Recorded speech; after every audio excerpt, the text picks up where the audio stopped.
Hello, Flav. Hey mate, all right? How you doing? When you're like, you drank a bit too much the night before, and then What you, again? yeah, fucking thirsty Thursday, innit, mate? What did you get up to? About that life. I was incoming name drop. I was interviewing Zac and Jay for the process 1 year on from the first episode of it. They've blown up, haven't they? Yeah. They. So when you first interviewed them, I remember meeting them at Ball Street and not really thinking anything really. I looked at their channel, I think at the time, and they were on like 30,000. Yeah, they were on about 36, I think. Yeah, and then I've watched a few of their videos. They've somehow managed to understand or figure out YouTube. Yeah. So they figured out people and YouTube. They know what people want, and I think it's the first time ever because most YouTubers they stumble around, fumble around, and then eventually they'll hit a jackpot idea. Like KSI is as big as he is because he was there. Rant and it blew him up. It was none of it was intended. We tried it at Ball Street. We tried over and over again to try and find that perfect piece of content that would blow. And it's really, really hard. But what they seem to have, and I'm looking forward to your interview because hopefully some of this will come out. But they seem to have, they've just looked at the platform, looked at the content that's done well, and then worked their bollocks off to do it, and it's admirable. Mate, totally. It's fascinating to chat to them 1 year on, see where they're at, see what it was like. I always like the moment before it works out, or I like to sort of try and find different angles on it. Basically, I sort of took that first episode and watched it again yesterday morning, and just sort of wrote quotes of things that they'd said. That this is, it's life's easy with hindsight.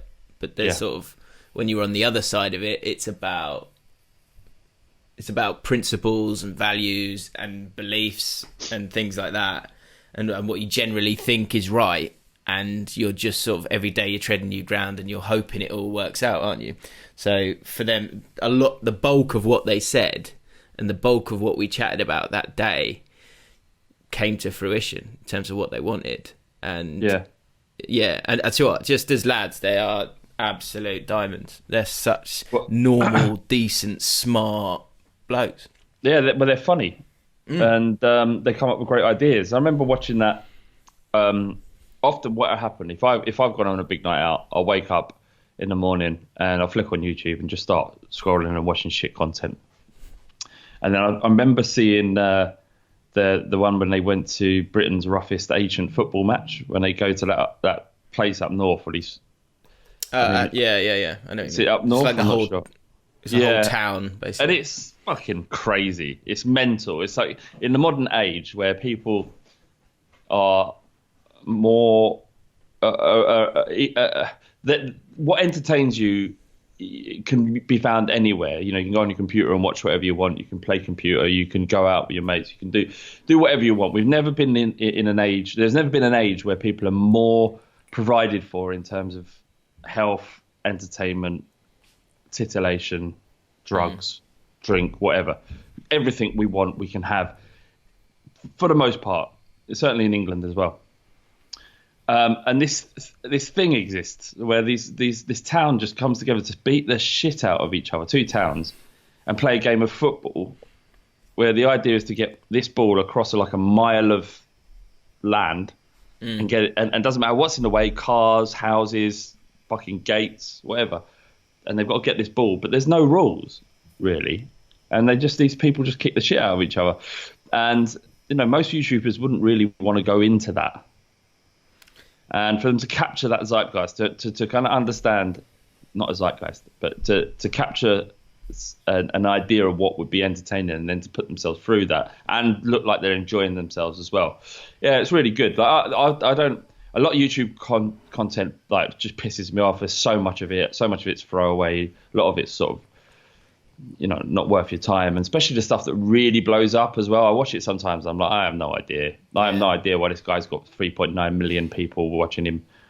But is doing something right. Whereas this, I understand it, and for that, I appreciate it. But if people don't know what is there, because the 46 people who are ever watching this, Oh yeah, should we do our count for this week? yeah, they may not know.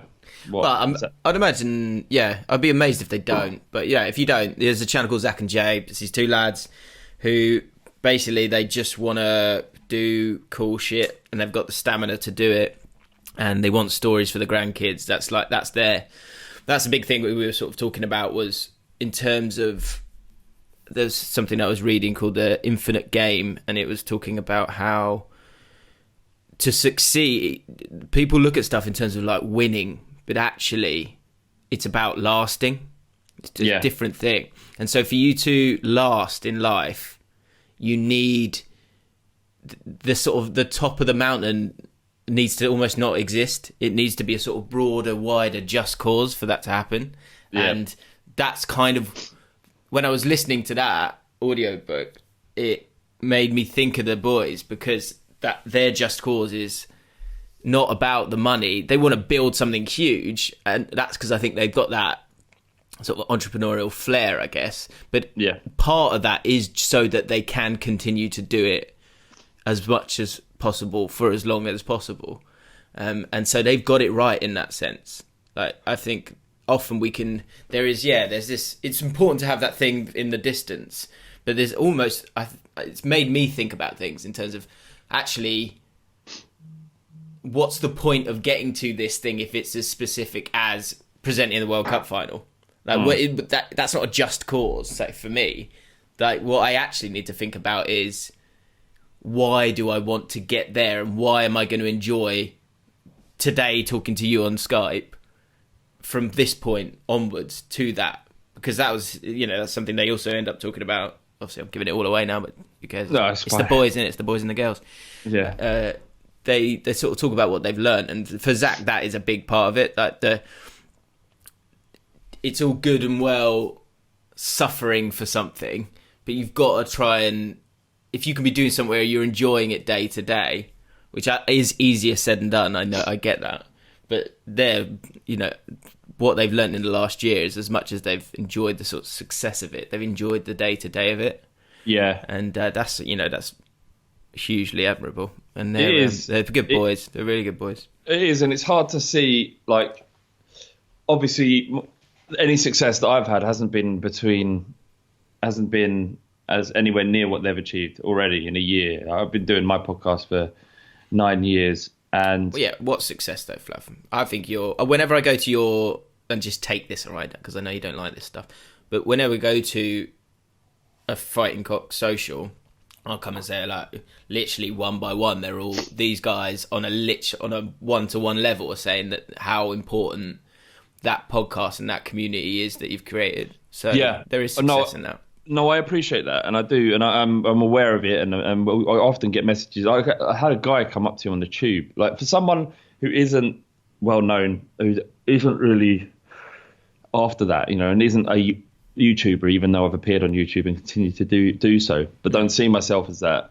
Whereas a lot of people on YouTube want that recognition and want people to come up to you and say hello, and that's part of it's their aim, is to give validation through the eyes of others.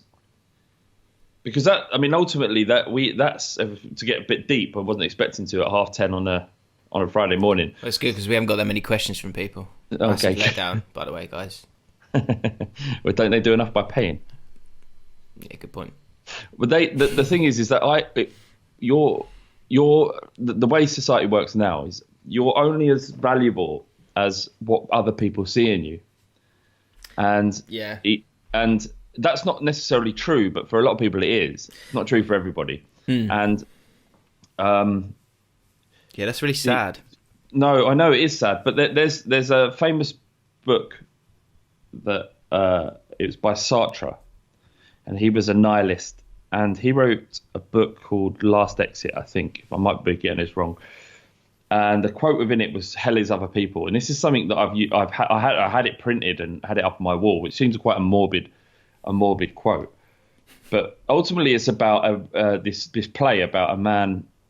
Originally, I thought it was about the fact that hell, everybody is fine until other people make your life worse. And that generally, I think that's a rule of thumb. You're going about your daily basis, and if you're just left alone, if people are unable to kind of spill their shit into your life, then generally you'll be all right.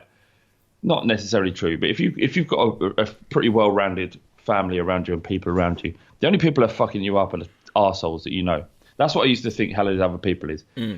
But actually it's about this play that in this room there is a man and one other person, and they've died, and they go to this purgatory, this holding place, where this man realizes that he doesn't matter who he is or what he is. He's only as valuable as the impact he has on another person. Because in himself, in this room with no other stimuli, he is just an entity. And that his only value is the impact that he has on this other person. Anyway, so yeah, I mean... So what are your thoughts on that then? Do you agree with that? Because like anything, you're saying other people, everyone's perception of stuff is their reality to a point. So yeah, this is fucking deep, isn't it? So so if you've got two ways of looking at that phrase, which way do you end up leaning on? Because I think both are valid. Yeah, I think it's a bit of both really. The point why I was saying it is that I don't. Part of me does seek validation in other people. I want to be slimmer. I want to look better. I want to feel better about myself. And all of that is about how you're viewed by other people. But by the same token, on a very physical and obvious level, I don't actually enjoy it when people come up and recognize me in the street. I don't know what to say. I feel very awkward, and I want that situation to be gone as soon as it starts happening. And I was on this, to just go back to what we were talking about in terms of the podcast and success and what it is that this man came up to me, and he must have been about late 40s, black man. I'm just saying that because it's often white people that recognise me. I don't know why that's important, and he came up to me and he shook my hand and he said, I love the podcast, love everything you do. It really helped me and got me through some really dark times. And I get that a lot for some reason, and it's not because we're saying stuff that's profound that's helping people. It's because it's giving them distraction from their own existence for that short period of time, which at times can be life-saving. So I don't know where I'm going. I'm just saying it is success, but it's like I'm aware now that I have to work for it to continue to resonate with people, whereas before it was like I would just do it, yeah. And what you were saying about Zac and Jay, that was saying that enjoying the process by doing it, I definitely used to have that, but now it feels like I'm forcing it, and it's something with the podcast that we're working on. When I say the podcast, I mean the Fighting Cock, not Jaffn. It's something we're working on to try and recapture what was great about the Fighting Cock and why we all love doing it. Because the fact is, after 9 years, it's not going to be the same. It isn't. Nothing is. You could be completely in love with a woman, and after 9 years, feel completely different.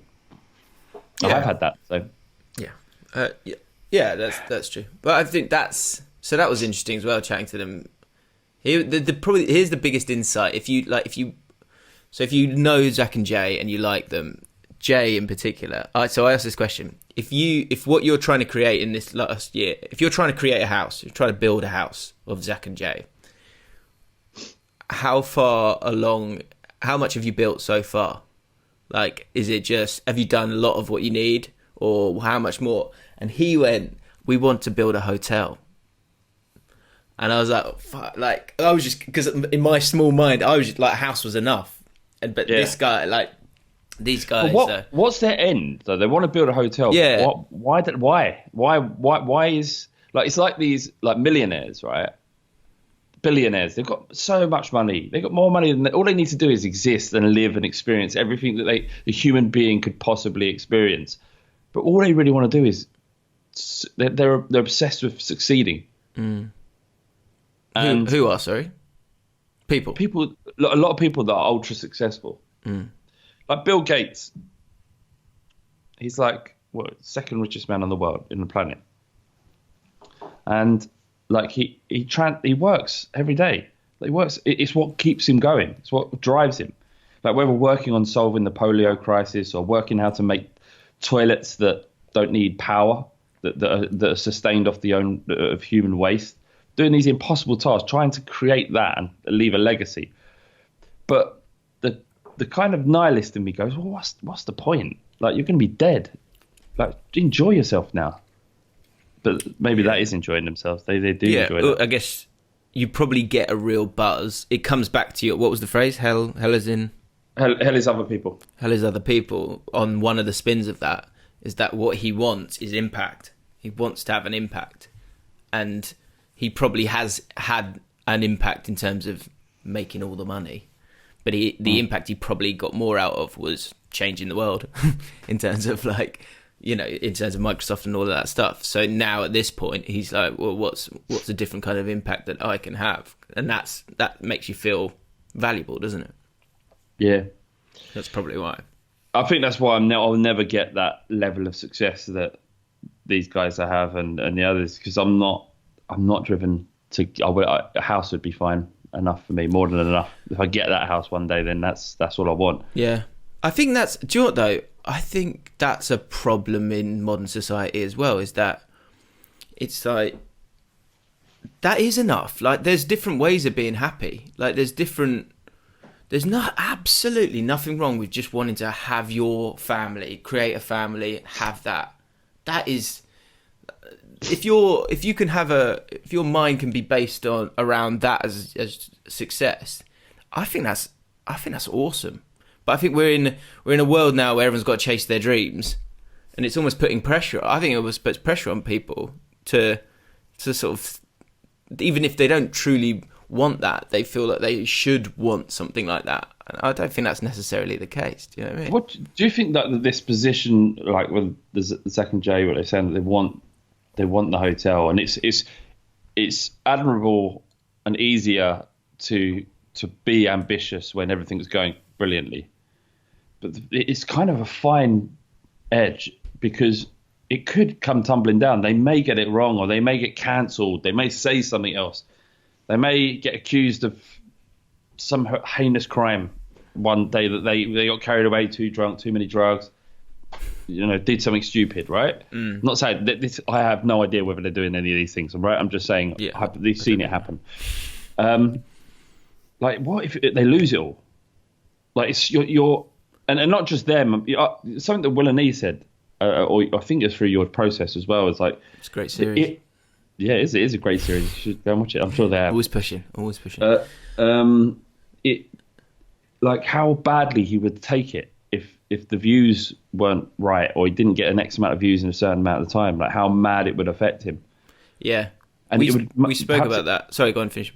No, that's fine. We kind of spoke about that at one point as well. I can't remember if it was on camera or off camera. It's all a bit of a blur now. But the sort of, I think YouTube needs to be a sort of is this the right word? A conduit? Conduit? Something that carries something. Yeah, a conduit to something bigger. And by bigger, that can mean a million different things. Like, for me, the channel is to give me, to help me out, because I've seen that if you don't have influence, you won't really get opportunities in the world that we're in. It's also a route to try new things, to better myself. It's also a route to better myself, as in terms of, I've got an idea and I want to see if it works, and this is something that I own, and so it's safe for me to do it. And from the start, I've tried ideas and people have kind of gone with it. And so those three things are kind of, it works for me there. But the end game is not that. The end game is presenting for BBC or ITV or whoever, and being at those big games and being a part of that, because that's what I really am actually about. It's like I just want to be there. And then Jim, the other thing is the production. I want a production company that makes documentaries that make people cry. That's all I want to do. But for Jim, people that don't have that, I think I think you focus too much on football and football being the thing that you want to present. I think your strength isn't that. Like you can present. You can do it with your eyes closed now. You're great at it, right?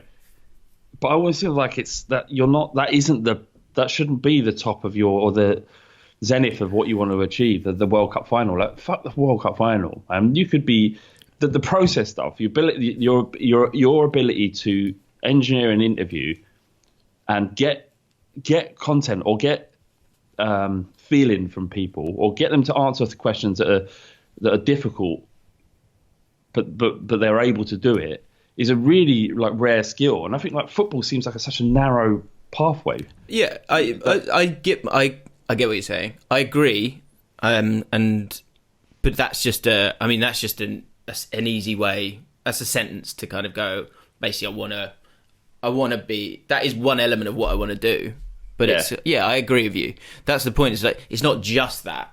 It's I want the production company as well, and I want all those other things as well. Because I think you're right. If you were, that's the just cause. Is like if I just got to that, would that be enough? Probably wouldn't. The point I was trying to make with that was that we were talking about last night was there's something in. That's what makes me a bit nervous about the guys who like it's about YouTube and YouTube only and staying in that game for as long as possible. That might be fine, and those guys are they're winning in that world right now. But maybe I'm right, maybe I'm wrong. It makes me nervous that it's all within this world right now. There's not something not bigger, but just further down the line that they're kind of thinking about, because I think it puts a lot of pressure on them. I don't know. Yeah, I mean it's they've got. Are you talking about Zac and Jay or just generally? No, not Zac and Jay. So Zac and Jay, they don't feel like that. They don't. Want, it isn't that. They agree. It's they want. They're sort of thinking bigger in terms of Well, they're on Channel 4, are they? They're on E4. Yeah, done a series with that. We chat about that as well. Do you remember that guy? You'll definitely remember him. He's like the toff, and they went on a stag do, and he was like, look, like that guy. He was on my stag do? No. He was he got. Oh, I know who you mean. Yeah, the stag do. What's his name? I know exactly who you mean. I'll just find it now. Yeah, I know exactly what you mean. Yeah, they went to watch Sherlock Holmes or something. Yeah, and he's like, he goes, "A drink?" Well, of course. I was like, he's like, Do you know what I'm talking about? Yes, I know exactly what it's about. I'm about to find his name. Do find his name, because he's still YouTubing now. He still puts stuff on YouTube. Does he? Yeah, 9 years ago was that thing, and it blew up. It was like so good. 700,000, 800,000 views, whatever it was, maybe more. And he's still putting stuff on YouTube now, and he's still hustling, but he's using the same shtick. Like he's clearly a stand-up comedian or a Thomas James Gray. Yes, yeah, and he had a series on BBC Three, iPlayer. No, sorry, what was it? It was BBC Three. Yeah, I remember he did a couple of bits and pieces. Yeah, and he had this show. It was like 15 minutes. It was just him going. He was doing like investigating subcultures in Britain. So it's not like an original take, but he was really funny with it, really good. And I watched it and thought, this is really great content. It's really interesting. It's funny. Yeah, he's funny. But he's doing nothing now. He's dropped because whatever he had didn't fucking properly blow. That he got that BBC gig, and it got cancelled, and now he's just YouTubing. And is he YouTubing then again? Because have you seen some? Has he putting out stuff recently? Has he? I looked at it about a week ago. His channel. Oh really? What's his name? James. Thomas James Gray. Was it? That's it. Yeah, and it's still good, but it almost. I didn't watch his YouTube stuff because that platform isn't the correct one for the type of stuff he's doing. But that's it. And his platform on BBC Three, where he just got to present, was excellent. Right, Beside Myself. Is he doing?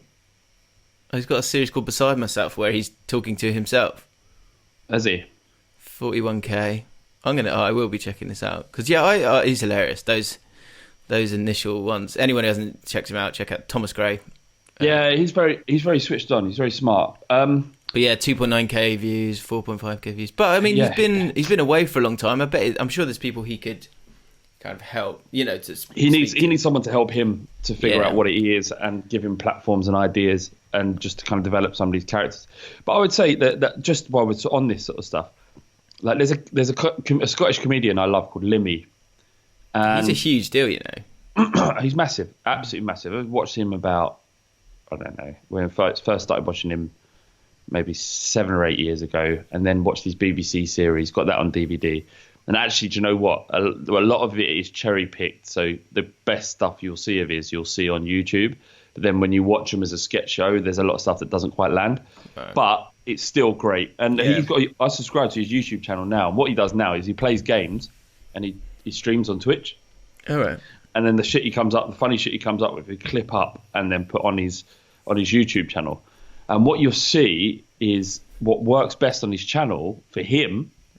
Literally are like 1 minute 30 clips of where he just goes off on a tangent or does something funny, right? Where people can share it. And that's what works for him. And his long form stuff doesn't. And it gets maybe like 10% of the views that his short form stuff does. So, you know, when the idea about the medium is the message in terms of YouTube, sometimes it isn't. You know, sometimes there isn't a correct way to do YouTube, and sometimes, in most cases, there is. But it depends on the personality. And this guy, Thomas James Gray, he just needs someone to either pump money in so he can get some decent ideas. Do you know what the problem is? The problem is it's easy to. You got to be brave enough to lead with certain things. If you go, like, I just think this is going to work, and I'm going to try it, but it will always. It's going to look wrong until it works. You know what I mean? So you've got to be quite brave to kind of do that. But I agree. Like, you could see what he should just break down what worked before. Although, I mean, that's dangerous in itself. And he's just going over old ground. It's tricky, isn't it? I was just looking at this news article on BBC. Go on.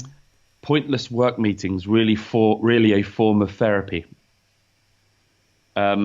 So it just struck a chord with me because the amount of fucking pointless meetings we had at Bull Street and in any one of my job, the amount of meetings. And I know there's a culture in successful business to have meetings. Everyone sort of fill in, but at one point there was a meeting every Monday morning, and we wanted a newsroom meeting, and then we wanted then we had to have like a month ahead meeting and a 100-day plan meeting, and then what we're going to talk about today meeting. And it's like, I'd go in there not having any anticipation that anything really helpful was going to come out of it, but just felt like this is a part of the process of having to work. So, and it's interesting, the idea that it's a form of therapy. I don't know how much interesting this conversation is actually for people watching, but why is it supposedly a form of therapy? I don't know. I haven't read it yet. Just popped into my head. Many managers don't know what to do, he says, and are unsure of their role. So they respond by generating more meetings. People like to talk, and it helps them find a role, says the professor. Many of these people can spend half of their working hours in meetings. That was the other thing. It's like, how much time can you spend in meetings, and how much time should you spend working? Yeah, and I always think the people calling the meetings are often the people at the top have actually got more time for meetings because they don't do the work. Yeah, when they feel like they're working by doing the meetings. Yeah. This is interesting. It says meetings can arouse feelings of meaninglessness, he says, but he argues that is often missing the point. Once in a meeting, particularly long ones, their function can become almost therapeutic. Because people feel obliged to say stuff. The thing is, though, people are... I remember reading something else about meetings where it was like, people don't worry about how you're coming across in a meeting because everyone else is actually more concerned about how they're coming across in that meeting. Yeah, that's basically a rule of thumb for being alive as a human, is that everybody's worried about the tiny little things, like my haircut isn't right. I got this haircut yesterday, and the guys, I knew it as soon as I walked in the hairdressers. Right, the one seat that was empty is this one guy absolutely did not want to go to have a haircut by. But it's like there's 6 barbers in there, so the chances of you getting in were quite small. Would you ever be brave enough to go, actually, I'd prefer... No, of course not. People do. I've seen it all the time. They don't give a shit. But this guy, I've had haircuts from him about 3 times. Yeah, brave man. 3 times, and he's fucked it up every time. And I just want to tell him to fuck off, because he's not taking much. He's not like listening to what I've asked of him. Anyway, so what did you do when he did the mirror thing? Yeah, good. Cheers. Good. Perfect. I would say perfect. Perfect. Yeah, and they go much neater in it, much neater. It is much neater. It's not it's neater what it was, because it was really long before, so it is neater. You're right. I'd say there's a whole podcast on hairdressers and haircuts. Craig, isn't it? Craig, who we used to work with, he would tip if they didn't talk to him. He would tip them. Yeah. If they spoke to him, he would withheld his tender. Tip. So yeah, I mean, what we place so much value on ourselves and what we look like when everybody else is doing the same thing about themselves, and it's only when you start to become actual genuine friends with people where, if you know that someone cares for you and they will remark or say this is not right, or if you stink a BO and they say, mate, you know what I mean, you stink a little bit. It takes a really strong friend to have to say that to someone. You said that last week. Are you trying to tell me something? No, I was thinking about Kieran. Yeah. Oh my God, the pod's done really well this week. What pod? Our pod. Oh yeah. It's well, 18,000. Is it? Just quickly, I think because Liverpool fans, isn't it, watching what we say about them. Well, good title, isn't it? I haven't even seen it, mate. Sorry. Let me have a look. James. Oops. That's the lifting the lid, lads and ladies, on the podcast. What I've changed, what I've tweaked slightly with the title is, yes, there will be. What I want to have is a football element and then something different, because that is what the podcast is. Podcast is very. Right. It's a very small amount of football. So you're saying Unstoppable Liverpool and Unbearable Fans are 2 different things? Yeah, and so that's previously I've done like power, like some Arsenal, some Xhaka and power drills. Like that's the route I'm going down now. Because yes, I've got you. That sounds good. Because I think we need to get that across.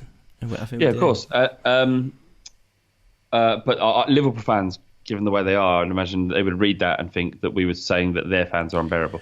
Well, yeah. So Redmen is Pajak, I think. Pajak commented, and I was like, oh, I didn't think Pajak listened to the podcast, but then I was like, oh, of course he's obviously listened to it because he's seen that and gone, what have the boys said about us? And then he's watched it, and then he sent a message going, oh, you should check out this podcast, which I then listened to, and it was a really interesting podcast, and it was about talent versus teamwork. It was with this, what was the name of the guy? What had we said to prompt that? Sorry, I think we were talking about Liverpool and Man City, and I think I was saying something along the lines of they want it more like Liverpool. Just they're too switched on, they're too cohesive, like something along those lines. That's why I think they're going to win it this year.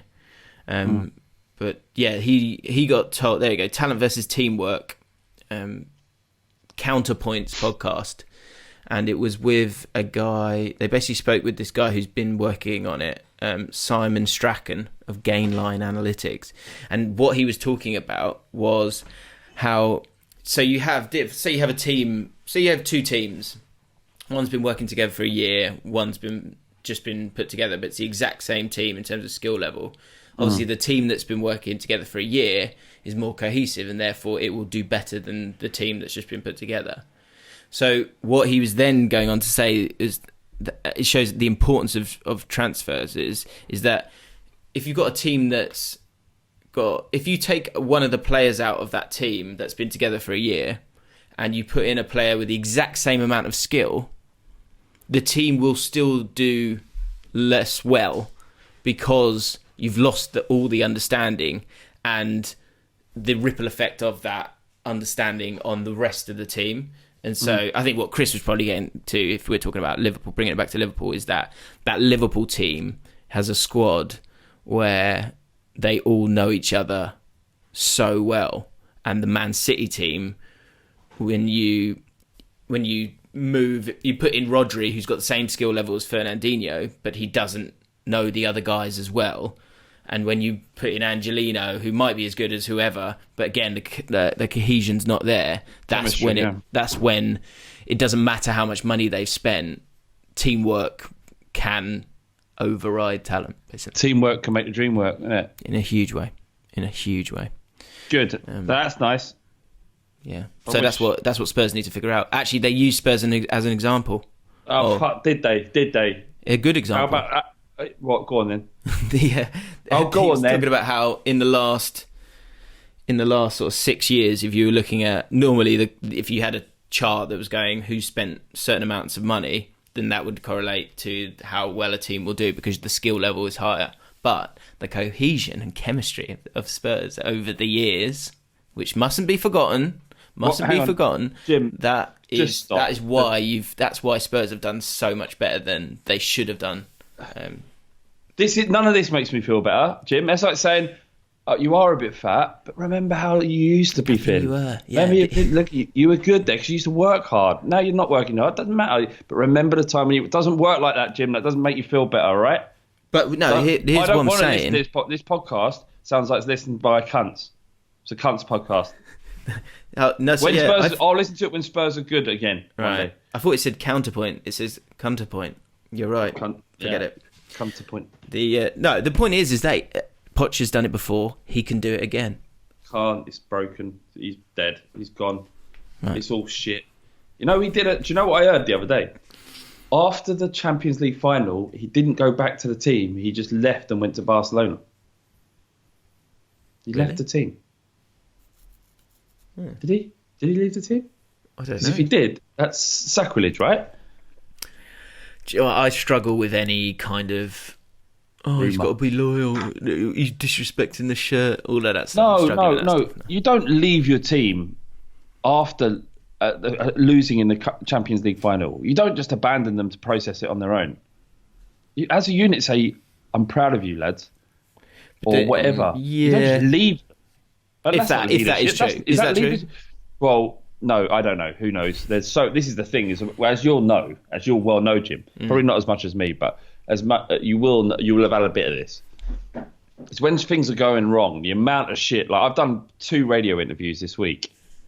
Don't name names, but so Flav texted me this week because he told me about this producer who's doing his head in. Tell him about this producer, Flav. So it's for a radio show, right? And so what's the role of producer, Jim? What does a producer do if he's got a radio show and he's getting a guest on? What would a good producer do, Jim? A good producer should prepare the talent or whatever's going to be on screen for it to be produced to its greatest point so that you get the best product. Right, exactly. So you prep them, you perhaps give them discussion points, you let them know how long it's going to go, what time they're going to call. You make their life easier. Make it the life easier so that all this person has to do, i.e. me in this instance, is just turn up, talk for 10 minutes about a predefined discussion point, and you get the best interview out of him, right? I get this geezer fucking messaging me going, all right, Flav, which is fine. It's a bit familiar, but it's fine. All right, Flav, would you mind coming on to the fan show this week to talk to us? And I was like, yeah, no worries. Yeah, okay. What will the discussion point be about? Oh, just, Tottenham and that. Well, mate, of course it's about fucking Tottenham. It ain't going to be about fucking Brexit, is it? I don't know a fucking thing about this. You're calling me because you know I do a Tottenham podcast. I understand the conversation's going to be about Tottenham. I understand that, mate. Yeah. What about Tottenham? Is it about Pochettino? Is it about Vertonghen not playing? Is it about Harry Kane not performing, only performing for England? What is it about, mate? Terrible. And I can prep it. But what he goes, just about Tottenham. And you know what? I'm not going to produce for him. I'm just going to fucking pick up the phone and do whatever I got to do just to get the podcast name out there. The bigger problem, just saying fuck off. The bigger problem for them, right, is the fact that he's not made your life easier. Therefore, you're going to enjoy the interview less, which is going to make you then think about doing it next time instead of going, "Oh, that was easy enough." Yeah, I hate him. I hate him. I know that he's probably a lovely guy, but I hate his guts. Do you know what? You should come and support QPR. No one asks you for an interview. Mate, you really deserve your club to come up, Jim, because you could really, really milk this. Yeah. And this is it. And this is a part of it, right? Whereas Robbie gets paid off of Arsenal fan losing. every time Spurs lose, money comes out of my pocket ultimately. So like listeners fall off the side of the planet. No one wants to buy t-shirts. No one. So true, I understand it because I don't want to. I don't even want to do the podcast, let alone fucking listen to it and then buy t-shirts and then, you know, fucking subscribe to Harry's Razors. Watch him come flooding back, though, mate. As soon as you get a win. I need a couple of wins, Jim. I need a couple of wins just to get back on the horse. Yeah. I'll just get back on the horse. That's what I'm saying, Jim. You go up for that one season that you're in the Premier League. That's a free win for you, isn't it? milk that. You can Yeah. milk that. Oh, yeah, you watch. Yeah. I'll actually be on the fighting cock, like, properly. Yeah, But, like, absolutely. I want to laugh at him after the 4-0 defeat at the Tottenham Hotspur, whatever it's fucking called. Yeah. It's called White Hart Lane. Check this out. This is a cheat one. Can you remember how many $10 patrons we had last week? I think they're 33? 30, I think it might be like 35. 35? Okay. Do you want to have a guess how many we got? 39? Higher. 41? Higher. 44? 48. 48? Amazing. Bless you. 48 people. 3 cheers for Aaron, Ahmed, Albin, Alex, Andrew, Aaron, Big Daz, Brian Gitcham, Callum Ross, Callum Christian Smith, Kieran, Dan Reese, Daniel O'Sullivan, Dean Weston, Declan, Ethan, Freddie Ray Media, Jack, Jacob, James and Flav Fanpage, James Orble, Jazz Singh, Jersey Brian, Joe Hedge, Joe Humphreys, Joe Sharples, Lazy 801, Liam Cox, Luke Ball, Marcus Gardner, Michael Dickinson, Mr. Francis Hogan, Mohammed Lackey, Oliver Sack, Owen Lawrence, Rob Aitchison, Robert Turner, Sam Whitehead, Tom Sato, Tip the Footy, Tyler Norton, Vedant Biani, Will James and Zach Fallon. Get in there. Jeez. That might be the last time we do it, so you are the original. You're Jaffn OGs. Congratulations. Look at Flav, he's overwhelmed. Incredible. Only 2 questions from them though, which is Should we just stop? Should we just stop doing it? yeah. If you're not enjoying it, guys, if you're not going to come forward with questions, do you know what I mean? No, we're just starting to get some traction. Oliver Sark, we can always rely on him. Cheers, Ollie. I'm 21 today, lads. I think this was yesterday. What did you both do to celebrate turning the big 2-1? Do you have any advice for someone turning that age? There's a lot of pressure. You think, it's got to be the best night of my life. Like, it won't be. It won't be. It never is. I had a happy birthday. Go on.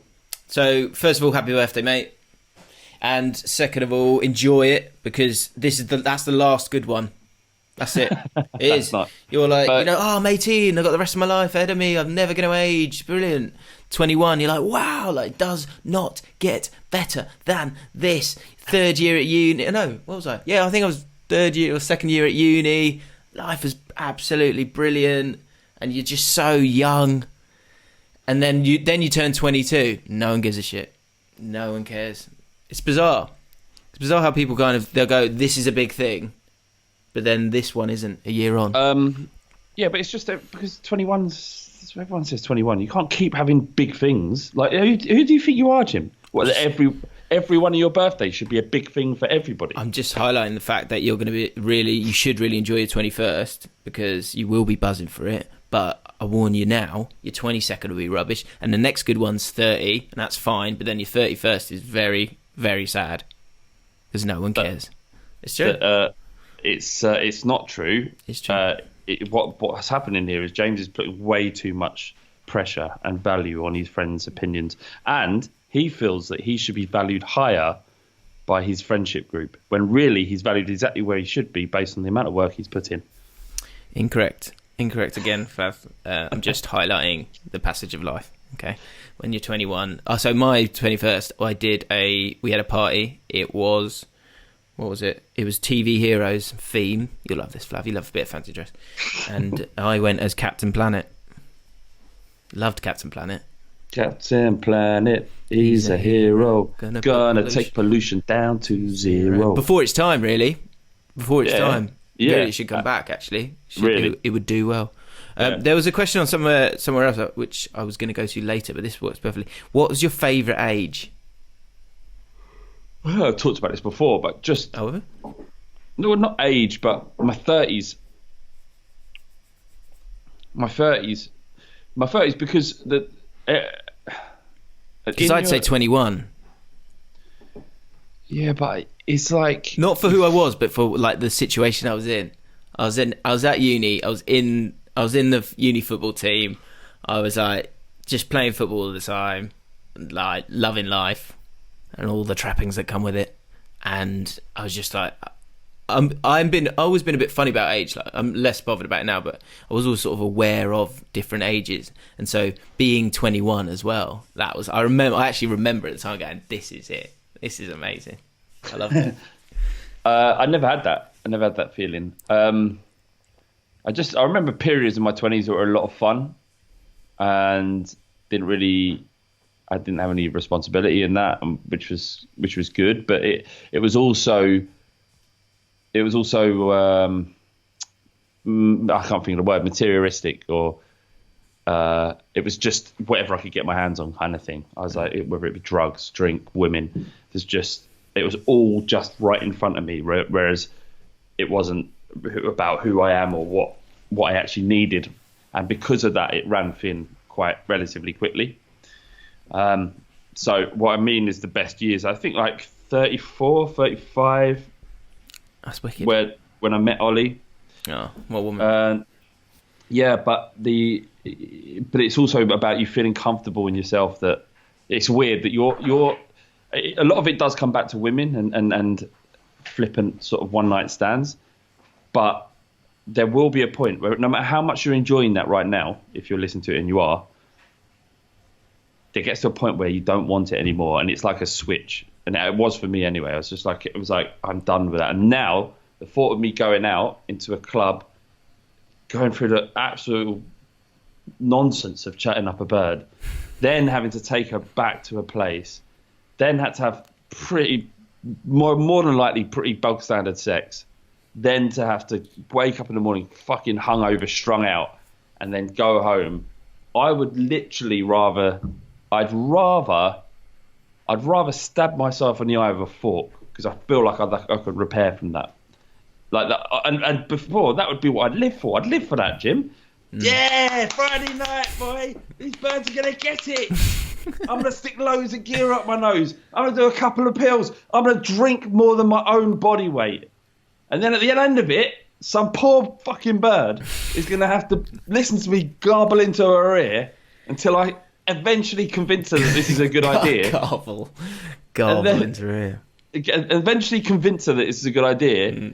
And then, like that meme, that picture, you know, the guys talking to the bird. Yeah. Amazing. So it's like, you know, it's great. It's a part of growing up. And as long as you treat women, and I always treat women with respect. I was never disrespectful. But but you would phase them out, wouldn't you? Sometimes. Do you know what? I never had that kind of. I don't know if it was my lasting impact in the bedroom, but I never really had a bird chase me too aggressively. Yeah. I had. There was one girl that I never slept with actually, but I was chatting to her and really thought she is lovely. I don't know, we talked about this on the podcast recently, but went out on a night out and she was with a bloke. All right. And she was with this bloke. Oh yeah. I couldn't tell about this. I couldn't tell whether she was her brother, he was her brother, or pimp. They were partners or they were mates. But every time he'd leave the rooms to go for a piss, she'd suddenly be like proper on it. He'd come back and it'd be like this standoff thing, and she would look at me over his shoulder, and I'm like, "What the fuck is going on here?" Like, that is weird. Like, certainly, if this is your partner, then this is fucked, and I don't want no part of it, because this is that's bad. Well, I just don't think like you should mug people off that way. But anyway, we exchanged numbers, and then about 6 months, I didn't hear from her. Yeah, I messaged her a couple of times, never responded.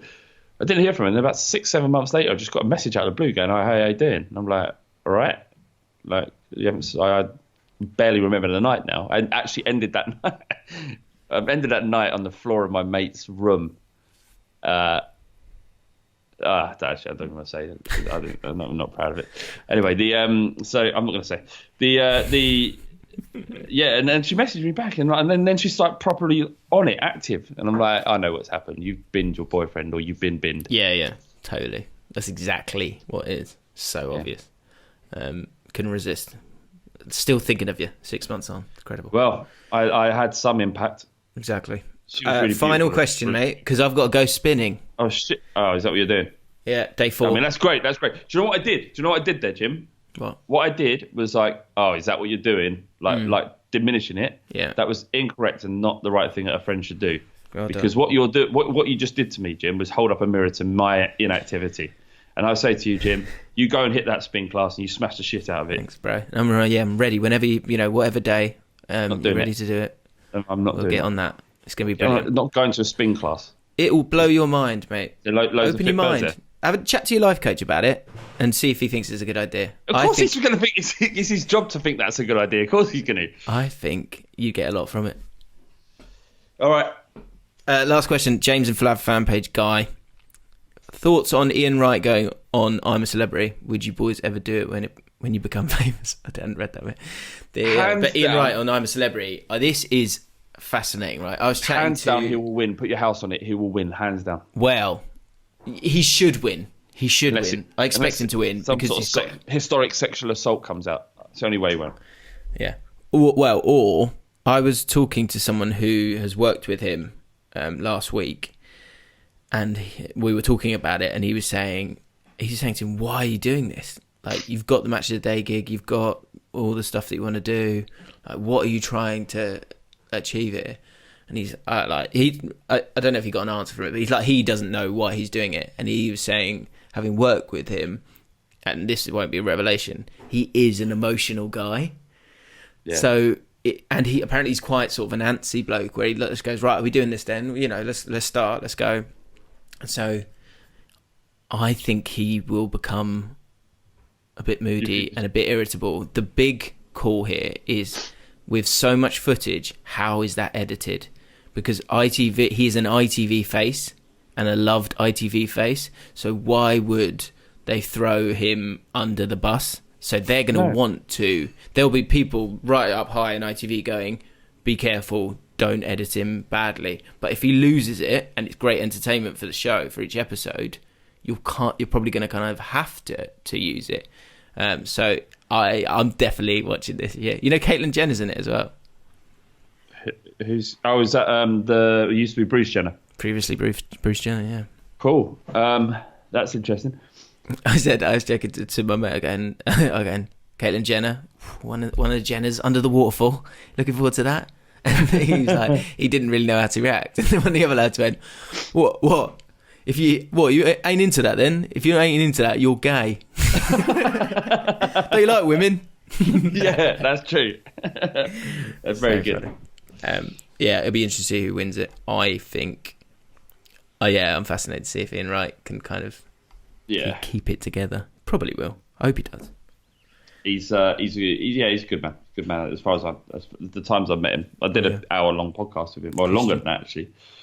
And he was sound as a pound. Okay.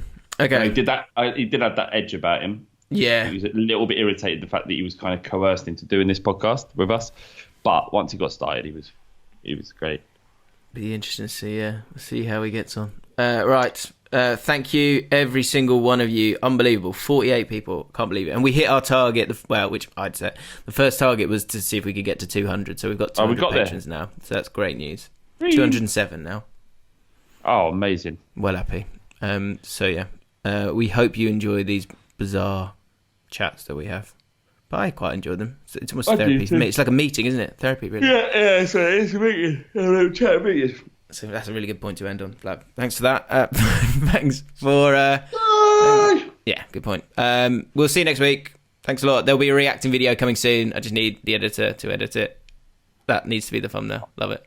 You keep talking about that, and it's not happening. I know. And then there's the Discord stuff. Yeah. I think there's a guy called Zach who might be one of our guys here who I need to talk to. Can he just produce it for us? If you want to get involved in us, produce it so that we just turn up and you get the best out of us, right? That's what you got to do. That's it. So just create something on Discord. We'll turn up on there, and then people can jump in and talk to us. That's How about that? Such a better idea than me trying to organise it. Yeah, do that. Okay. And then once you've done that, can you do that for me on the Fighting Cock as well, on the other podcast? Because I need to do this. I'll tell you what I'll do. I will message Flav on a separate note. A guy, Zach, he messaged me going, if you need help with this, I know how to do it. I can sort it out for you. So I'll message him back. And did you even respond to him? I was planning to do it today. It's very busy yesterday. You're an app scumbag. Yeah, I've had enough of this. Okay. Scum. All right. Have a good weekend. Actually, I've just seen a picture. I look a bit like a Jedi, don't I? A little bit. Tiny bit. Nice. Is that a dressing gown or what is that? Dressing gown? What the fuck? No, it's a jumper. Right. Just a big, woolly, comfy jumper. Yeah, it looks right nice. Then. It looks nice. Right. Enjoy have a good weekend. Yay!